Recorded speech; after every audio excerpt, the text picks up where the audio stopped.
அன்பும் அறமும் கொண்ட தமிழ் நெஞ்சங்களுக்கு என் நெஞ்சம் நிறைந்த அன்புகளோடு இன்னைக்கு நம்ம பார்க்க போற விஷயம் என்ன அப்படின்னு பாத்தீங்க அப்படின்னா, அதாவது நம்ம இந்தியாவில் இருக்கக்கூடிய தெலுங்கானா, அந்த தெலுங்கானால வந்து காமாரெட்டி அப்படின்ற ஒரு மாவட்டம் இருக்கு. அந்த மாவட்டத்துல மோதே அப்படின்ற ஒரு கிராமம் இருக்குங்க.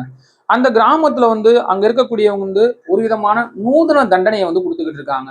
அவங்க வந்து யார் வந்து கொடுக்குறா, எதுக்காக கொடுக்குறாங்க அப்படின்றத பத்தி தான் பார்க்க போறோம். இன்னைக்கு வயது முதிர்ந்த காலத்துல வந்து தாய் தந்தையர்களை கொண்டு போய் முதியோர் இல்லத்துல விடக்கூடிய ஒரு சூழல் இருக்கு. அது வந்து எதுக்காக விடுறாங்க அப்படி இப்படின்னு நம்ம பார்த்தோம் அப்படின்னா, அது வந்து நிறைய நம்ம வந்து பேசலாம். ஆனா அதுக்கான தலைப்பு இது கிடையாது.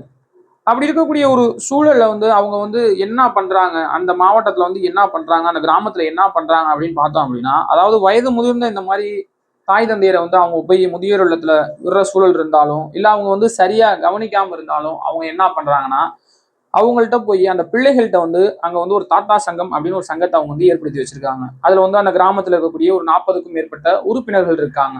அவங்க வந்து அந்த பிள்ளைகள்கிட்ட போய் என்ன பேசுவாங்க அப்படின்னா, வாப்பா உன் தாய் தந்தையரை வந்து சரியா கவனிச்சுக்க கொண்டுக்கோ அப்படின்னு சொல்லி சொல்லி அவங்களுக்கு வந்து அறிவுரைகளை வழங்குவாங்க. அவங்க வந்து இல்ல இல்ல நாங்க அதெல்லாம் கேட்க மாட்டோம், நாங்க இப்படிதான் இருப்போம், எங்கள்கிட்ட அந்த பிரச்சனை இருக்கு இந்த பிரச்சனை இருக்கு அப்படின்னு சொல்லி அவங்க வந்து பேசினாங்க வச்சாங்க அப்படின்னா, இந்த தாத்தாக்கள் சங்கம் வந்து என்ன பண்ணுவாங்க அப்படின்னா, நேரா அவங்க எல்லாரும் சேர்ந்து வந்து இவங்களோட வீட்டு வாசலுக்கு வந்து அடுப்பை வந்து பத்த வச்சு சாப்பாடு ஆக்குவாங்க. சாப்பாடாக்கி என்ன பண்ணுவாங்க அப்படின்னா, அந்த வயது முதிர்ந்த தாய் தந்தையருக்கும் கொடுத்துட்டு இந்த 40க்கும் மேற்பட்ட நபர்களும் அந்த சாப்பாடை வந்து சாப்பிடுவாங்க.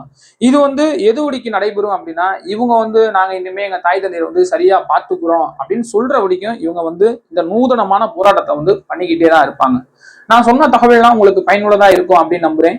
மீண்டும் ஒரு நல்ல தகவலோடு உங்களை சந்திக்கின்றேன். நன்றி.